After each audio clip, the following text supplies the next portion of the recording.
আমরা এখানে পরিবর্তন আনতে চাই।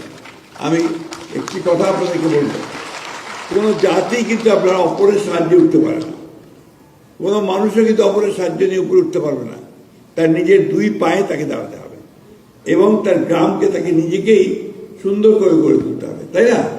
আমি গত পরশু আমার এসে গিয়েছিলাম আপনার লালমনিরহাটে।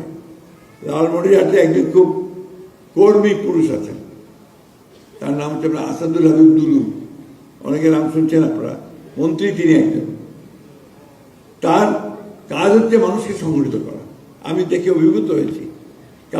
পরশুদিন যে প্রোগ্রামটা উনি করলেন সেটা হচ্ছে যে মাদক বিরোধী, জুয়া বিরোধী, বাল্য বিবাহ বিরোধী, এই যে তিনটা সমাজের আপনার বড় রকমের সমস্যা, এটাকে তিনি ঠিক করেছেন সারা জেলার সমস্ত মানুষগুলোকে একখানে করেছেন, তাদেরকে দায়িত্ব দিয়েছেন যে তোমার ওয়ার্ডে, তোমার গ্রামে কারা মাদক খায় সেটা তুমি হিসাব করবে, তালিকা করবে, বা কারা মাদক সম্পর্কে তালিকা করবে। এইভাবে মাদককে চিহ্নিত করবে, করার পরে এদেরকে সারমন করবে, বোঝাবে এটা খেলে কি হয়, কি ক্ষতি হয়। যখন তাও যদি কিছু ভালো হয় ভালো, না হলে তাকে নিরাময় কেন্দ্র করা হবে, সেখানে নিয়ে আসবে। তাহলেই না হয় তখন তাকে আইনের আশ্রয় দেওয়া হবে। এই আন্দোলনটা আমি এই জন্য আপনাদের সামনে বললাম যে আপনারা যারা বিআরডিপির সঙ্গে যুক্ত আছেন, যাদের এতগুলো সংগঠন আছেন, এতগুলো মানুষ একসাথে কাজ করছেন, এই আন্দোলনের সঙ্গে আপনারাও কিন্তু জড়িত হতে পারেন, তাই না? এবং মাদক কিন্তু আমাদের খুব বড় ক্ষতি করছে। বাল্য বিবাহ আমাদের মেয়েদের একটা নাইট মেয়ার, এদের জন্য একটা সবচেয়ে ক্ষতির কারণ। সেই অবস্থায় আমাদেরকে লোককে বুঝিয়ে এখান থেকে সরিয়ে আনতে হবে। আমাদের গরিব পিতা, গরিব কৃষক, সে মেয়েকে যখন পালতে পারে না, বেশি করে তাকে রাখতে পারে, তখন সে বিয়ে দিয়ে দেয় অল্প বয়সে, সেটা কিন্তু তার জন্য একটা বড় ক্ষতি হয়ে দাঁড়ায়। এই বিষয়গুলো থেকে মুক্তি পেতে হলে আমাদের কিন্তু সংগঠিত হবে, যেতে হবে। আজকে আমাদের মাননীয় প্রধানমন্ত্রী, আপনারা সবাই তাকে, আমি খুব বেশি কথা বলছি না, আপনারা সবাই তাকে জানেন, তিনি বাংলাদেশে যখন প্রায় 18 বছর পরে দেশে আসলেন, এসে কিন্তু অন্য কথা বলেননি।